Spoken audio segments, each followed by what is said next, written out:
सदन की कार्रवाई में ले चलते हैं। किरण रिजिजू की तरफ से अब संविधान पर चर्चा में हिस्सा लिया जा रहा है, सुनाते हैं आपको।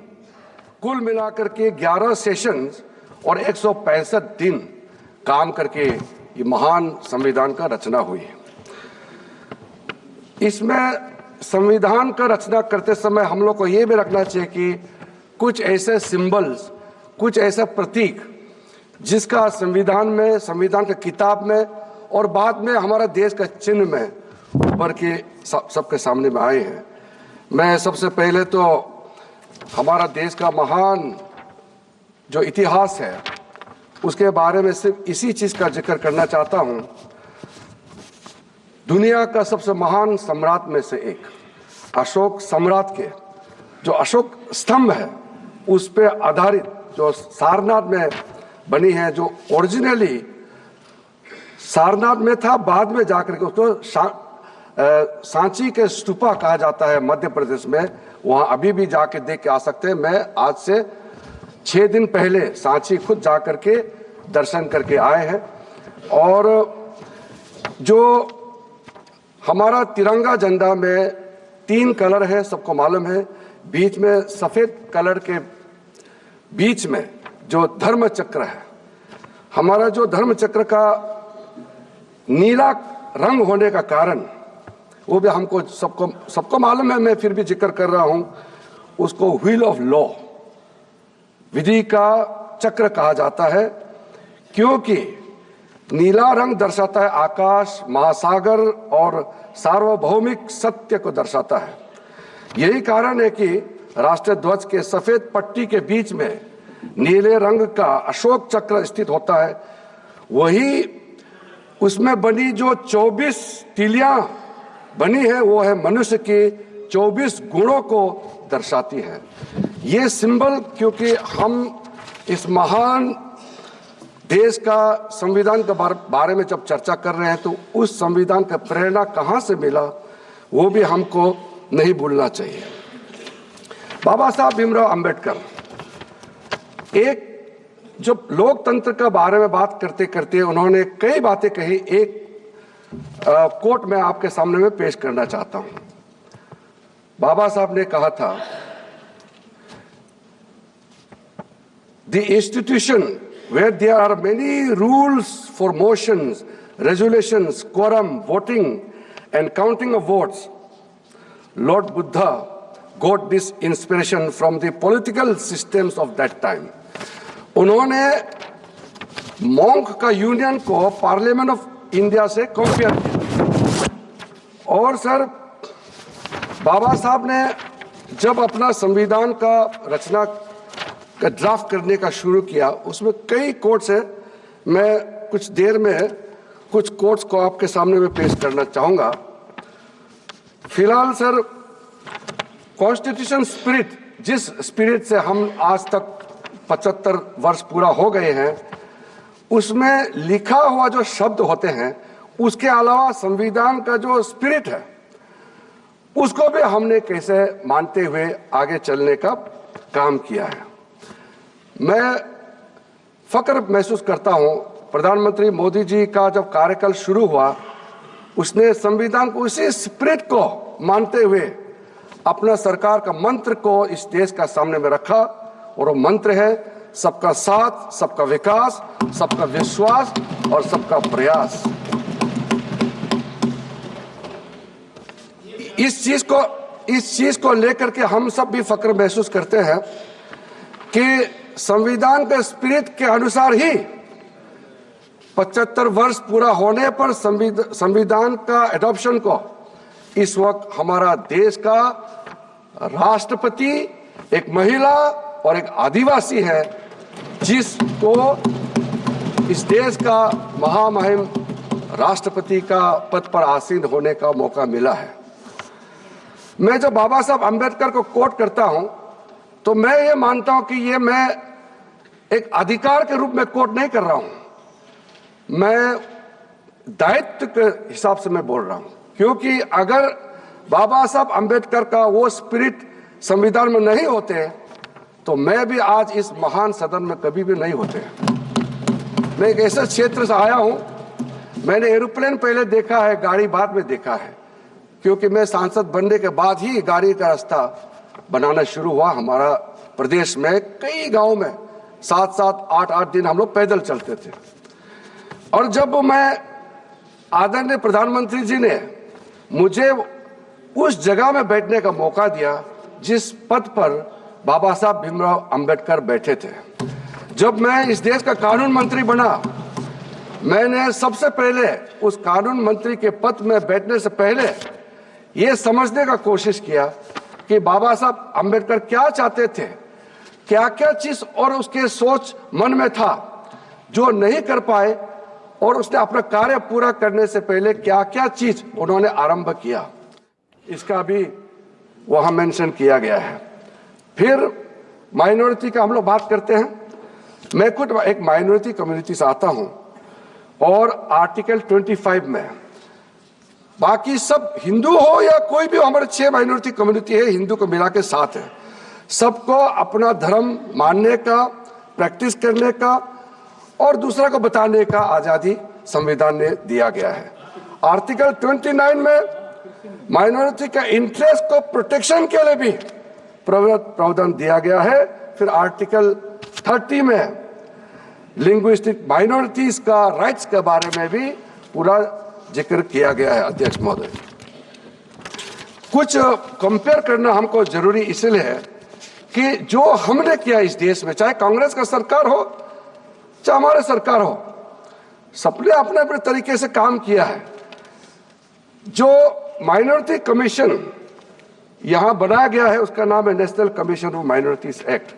मैंने चेक किया है, किसी दूसरे राष्ट्र में ऐसा कमीशन अलग से नहीं बनाया गया है।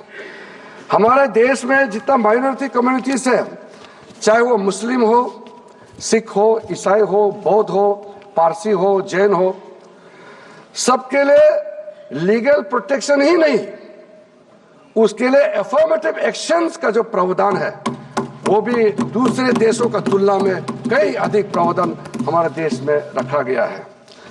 कई काम कांग्रेस ने भी किया माइनॉरिटीज के लिए, मैं उसका नकारना नहीं चाहता हूं। मैं जो कह रहा हूं वो देश के प्रति हम लोग का जो एक सोच रखना चाहिए उसी लिहाज से मैं कह रहा हूं। कई कानून है, पूरा मैं बोलना नहीं चाहता हूं।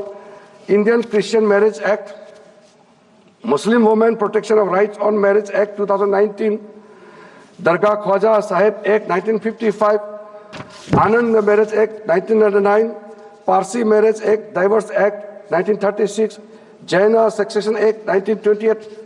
इस तरह का स्पेसिफिक माइनॉरिटीज के लिए कानून हमारा देश में बनाया हुआ है।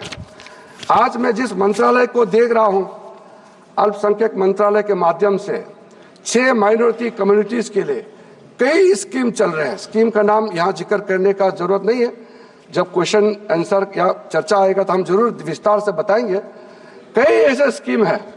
मैं खुद अभी जब संसद नहीं चलता है तो जगह जगह जा करके हर एक माइनॉरिटी कम्युनिटी के लोगों से मैं मिलता हूं और पूछता हूं आपके लिए जो प्रावधान भारत सरकार ने किया है कितना लाभ आपको मिला है, अगर नहीं मिला है तो हमको क्या करना चाहिए, हम सुझाव भी लेते हैं।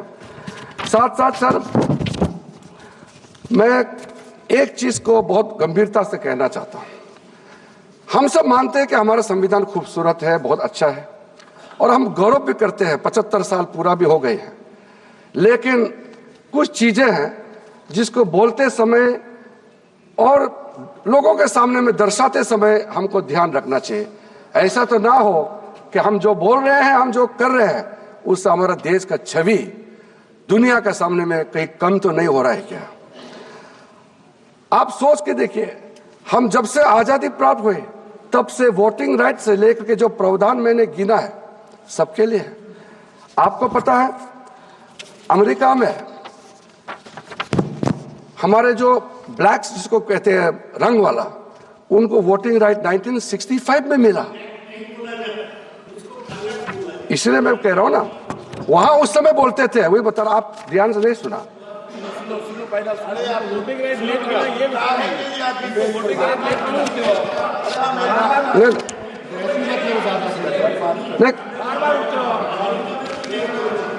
हिस्ट्री नहीं पढ़ा है सर, नहीं थोड़ा थोड़ा तो चलता है, मगर ये बहुत ज्यादा इंटरप्शन करते हैं। उस समय जब उनको जितने कलर्ड कम्युनिटीज है, खास करके उस समय अमेरिका में बड़े संवेदनशील मुद्दा था। 1965 में नॉन व्हाइट्स को वोटिंग राइट मिला। आप सोच के देखिए, तब तक हम लोग आजादी मिलकर के कितने साल हो गए थे।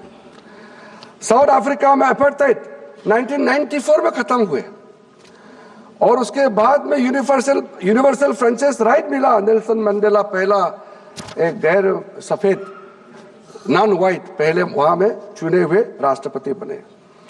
कनाडा में रेशियल डिस्क्रिमिनेशन का खिलाफ, रेशियल एक्सक्लूजन नहीं होना चाहिए, इनका ये प्रावधान 1960 में बना।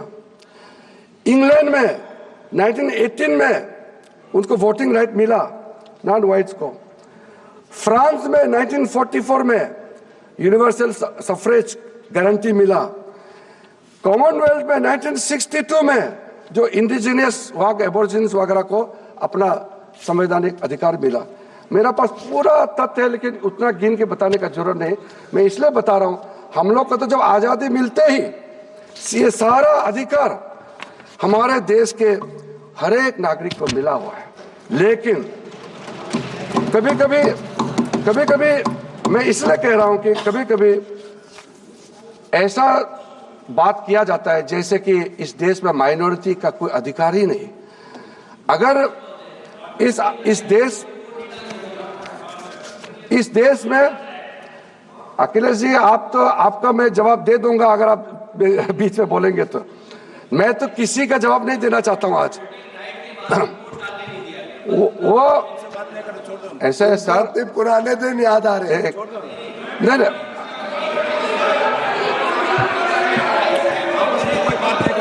सर मैं अखिलेश जी को मैं जवाब नहीं देना चाहता हूं, क्योंकि उनको जवाब देंगे तो फिर वो मुश्किल में पड़ जाएंगे। समाजवादी का समय में उत्तर प्रदेश में क्या हालत था सर। मैं सर ये बात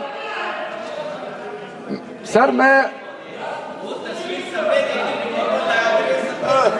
माननीय मंत्री जी बोलिए। सर जो नैरेटिव क्रिएट किया जा रहा है, मैं आपके सामने में बोलना चाहता हूं सर।